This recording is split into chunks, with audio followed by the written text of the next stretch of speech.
백만장자 연금술.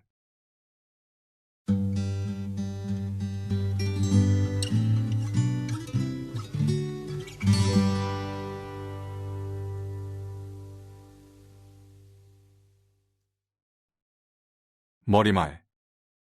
무에서 유를 만드는 비밀. 세상 사람들 가운데 5%만 생각한다. 10%는 자신이 생각하고 있다고 생각한다. 나머지 85%는 죽기보다 생각하기를 더 싫어한다. 토머스 에디슨. 아무것도 없는 것에서부터 무엇인가를 만들어내는 것의 비밀에 대해 이야기해 보려고 합니다. 예컨대 요즘 부쩍 많이 등장하는 자수성가 부자들도 무에서부터 유를 만들어낸 것이기에 관심이 있을 소재입니다.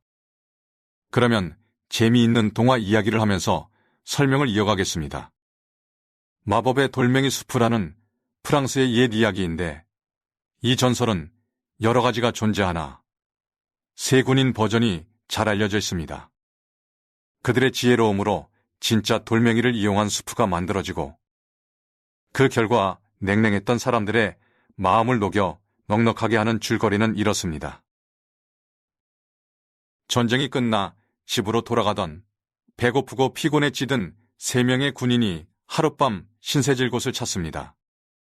마치 마을이 나타나 그곳에서 신세를 지기로 결정합니다.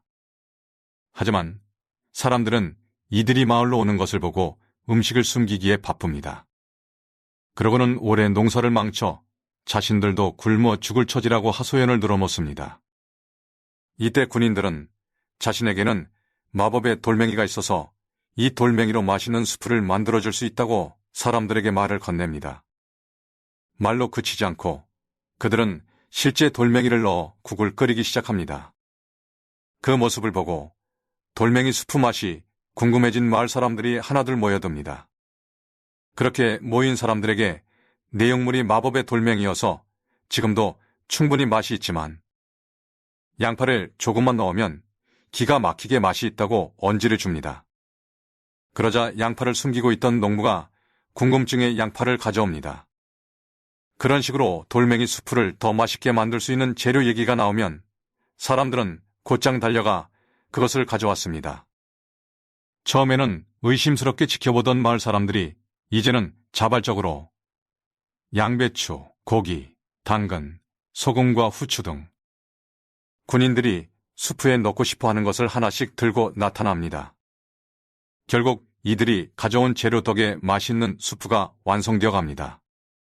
돌멩이 몇 킬로 부잣집 식탁에 오를 만한 맛있는 수프가 만들어진 것입니다. 마침내 수프가 완성되자 이렇게 말했습니다. 모두 한 그릇씩 드세요. 하지만 먼저 상을 차려야겠네요. 그러자 사람들은 커다란 식탁을 가져와 마을 광장에 펼쳐놓았고 광장 주변에는 횃불을 환하게 밝혔습니다. 사람들은 수프와 같이 먹으면 더 맛있을 음식들을 가져왔고 식탁에는 금세 잔치 음식이 푸짐하게 차려졌습니다. 군인과 마을 사람들은 함께 식탁 주위에 둘러앉아 음식과 수프를 나누어 먹으며 즐겁게 보냅니다. 흥에 겨운 사람들은 와인을 가져왔고 그들은 먹고 마시고 또 먹고 마셨습니다. 이렇게 밤이 깊도록 사람들은 즐겁게 춤추고 노래하며 모처럼 즐거운 저녁 시간을 함께 보내게 됩니다. 밤이 깊어 잠자리까지 제공받은 군인들은 다음날 아침 마을 사람들의 배웅을 받으며 고향으로 향하는 길을 나섭니다. 군인들을 배웅하며 마을 사람들이 말합니다. 정말 고마워요. 덕분에 아주 귀한 걸 배웠어요. 이제 우리에겐 배고플 일이 없을 거예요. 돌멩이 수프를 만들 줄 알게 되었으니까요. 사실 마법의 돌멩이 수프 이야기는 옛적 동화지만 그 교훈은 동화로 끝나는 것이 아닙니다. 비즈니스든 정치든 인간관계든 세상의 어떤 일이든 무에서 유를 만들어내는 과정을 묘사한 것이라고 볼 수 있습니다. 그리고 세상을 바꾼 근원적인 원천은 상상에서부터 출발한다는 메시지입니다. 예컨대 스티브 잡스가 처음 스마트폰을 세상에 내놓을 때 그에게는 변변한 기술이나 자본, 인력이 없었습니다. 그가 가진 유일한 것은 스마트폰에 대한 개념과 이것이 실현되었을 때 변화될 세상에 대한 믿음뿐이었습니다. 말하자면 그의 스마트폰에 대한 구상, 그리고 그 구상이 실현되었을 때에 세상의 변화가 돌멩이 숲을 시작할 수 있는 도리였습니다. 스티브 잡스는 자기의 돌멩이 숲을 실현하기 위해 기술을 가진 사람들에게 이야기를 들려주었고, 자본을 가진 사람들과 세상을 바꿀 기회를 찾는 사람들에게 설명해 주었습니다. 그러면서 이들을 애플이라는 협업의 장에 초대해 결국은 아이폰이라는 돌멩이 숲을 만들어내는데 성공합니다. 당시에나 지금이나 애플의 제조기술 수준은 삼성전자에 못 미칩니다. 그러나 스마트폰의 개념을 마법의 돌멩이로 사용해 특허로 묶어놓고 자기들보다 훨씬 더 많은 스마트폰을 파는 삼성전자보다 더 많은 돈을 벌고 있습니다. 한 분의 스토리를 더 볼까요? 누구나 다 아는 얘기지만 현대그룹의 역사는 고 정지영 회장님이 시골집에서 소 판돈을 훔쳐서 나온 때부터 시작되었지요. 말하자면 정 회장님이 세계적인 거대 기업을 만들어낼 때 미천은 소 한 마리 값이었습니다. 물론 당시 소 한 마리 가격은 큰 금액일 수도 있으나 그 돈만으로는 엄청난 회사를 만들 수 없었습니다. 물론 정 회장님 말고도 소도둑들은 많습니다. 중요한 것은 그들이 전부 현대그룹 같은 대기업을 만든 것이 아니라는 점입니다. 오직 정지영 회장만이 소를 이용해서 지금의 현대그룹이라는 돌멩이 숲을 완성해냅니다. 그야말로 무에서 유를 창조한 것이지요. 그렇습니다. 정 회장님이 명시적으로 얘기한 적은 없어도 현대그룹을 만들어가는 과정은 돌멩이 숲 원리와 정확하게 일치합니다.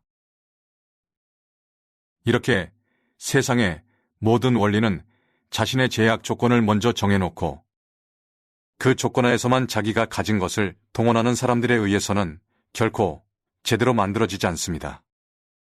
세상을 바꾸는 본질적인 변화는 돌멩이 숲이라는 자신만의 개념을 만들어낸 사람의 간절한 상상에서부터 출발합니다. 부연하자면 이렇습니다. 돌멩이 숲을 만드는데 꼭 금수저여야만 가능한 것이 아닙니다. 반드시 스카이델을 나와야 돌멩이 숲을 만드는 건 역시 아닙니다. 그래서 흙수저로부터 출발한 수많은 자수성가 부자들이 속속 탄생하고 있는 것입니다. 그들이 부자가 된 분야가 어떤 것이든 분명한 것은 돌멩이 숲 개념이 확실하게 정립되어 있다는 점입니다. 혹시 자수성가 부자를 원하시나요? 간절함 속에서 자기만의 개념을 만들어내고 그것을 실현시켰을 때 만나게 될 세상에 대한 비전을 사람들에게 얘기할 수 있어야 합니다. 그리고 본인의 돌멩이 숲의 이야기를 들려줌으로써 그들의 공감을 이끌어내는 과정을 통해 혁신이라는 결과는 만들어집니다. 그것을 성공이라고 부릅니다. 당연히 돈은 따라오고 부자가 되는 것입니다. 지금까지 본 돌멩이 숲이나 스티브 잡스, 정주영 회장의 사례는 무에서 유를 창출하고자 하는 시도, 즉 연금술과 맥이 닿습니다. 중세 서양에선 평범한 금속인 구리를 값비싼 금이나 은으로 바꾸고자 하는 연구가 성행했습니다. 또한 불로불서인 늙지 않고 오래 사는 약을 만들려고 시도했습니다. 그 결과 화학기술은 비약적인 발전을 하게 됩니다. 당시 연금술사들의 창의적인 노력과 시도 그리고 도전 정신은 면면이 이어져 현대 문명을 풍부하게 해주는 밑바탕이 됩니다. 이 책에서 얘기하려는 주제인 부자가 되는 것도 개념은 같습니다. 무에서 유를 창조하는 것이니 돌멩이 숲의 아이디어가 필요하고 그것을 찾아보고자 하는 것입니다. 우리 주위에는 부자가 되었다는 사람들의 얘기와 부자가 된다는 아이디어를 나열한 책들이 넘쳐납니다. 그러나 부자는 넘쳐나지 않습니다. 왜냐하면 진짜로 돈 많이 버는 사람들을 보면 그 방법이 천차만별이며 하나의 패턴으로 정리할 수 없기 때문입니다. 또한 인간의 본성이 이성적이지 않기 때문이기도 합니다.